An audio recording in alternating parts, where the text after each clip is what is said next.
As well as prescriptions and paracetamol, these days pharmacies offer lots of other services for their customers, including stop smoking sessions. And to get as many smokers as possible to use this service, a new payments by results system has been introduced in the West Midlands. NHS Local has been to a pharmacy in West Bromwich to see how this is benefiting not just the local smokers, but also the pharmacy's balance sheet. We know that stop smoking services are one of the most cost-effective interventions in the NHS. We have sort of the world-leading stop smoking services in the UK, but there's only about 7% of smokers are using the stop smoking services. So if it's the most successful way of quitting, we want to make sure that those services are accessible and widely available to all smokers, and to encourage smokers to come and use them as well. A payment by results system has been introduced for smoking cessation to boost revenue for providers who successfully get smokers to quit. You've come to see me today, Derry, to give up smoking. What's your reason for wanting to give up smoking? Been smoking for 55 years and it's caught up with me big time now. The more that quit, the more the provider gets paid. It's a tariff system. One of the key features of the service that we haven't experienced before is that it is very much payment by results, and by that what I mean is we get paid for a 4 and a 12-week quit.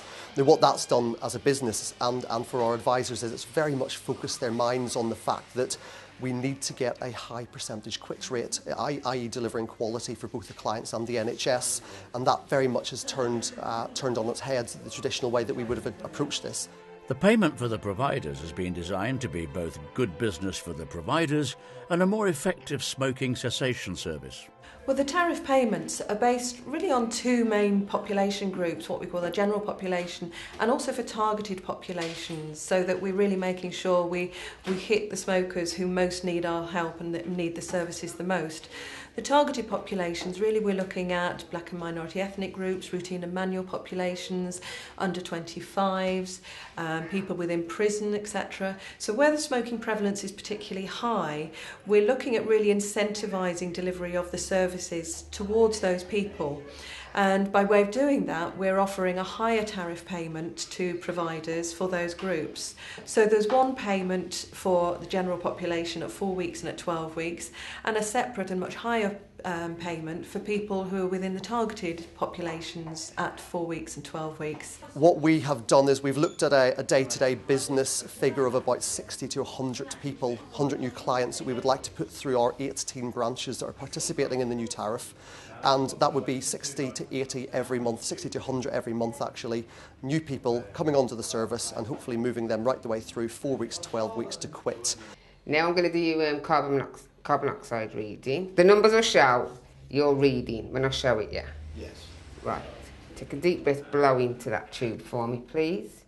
One of the key principles, I guess, of the service is the fact that we do continue to hold their hand a little bit longer than perhaps we've done in the past. Certainly that traditionally has given a much better success rate in terms of quit rate, and we're certainly seeing that at the 4-week rate. I mean, we've actually only been doing this service now for 3 months, but we're already at 61% quit rate at 4 weeks, which is far and above what we would have done traditionally, which would have been about 50% in the past. We're going to give you then 25 milligram Invisi patch to try. And also the Nicorette Fresh Mint Gum, 4 milligrams to try. Yeah. Okay. The short-term and the long-term gains are huge. I mean, within 2 years we'll recoup the cost of actually delivering the services, but within 5 years you'll have about 4 times that investment that you've put into it. So as I say, it is one of the most cost-effective interventions the NHS can offer.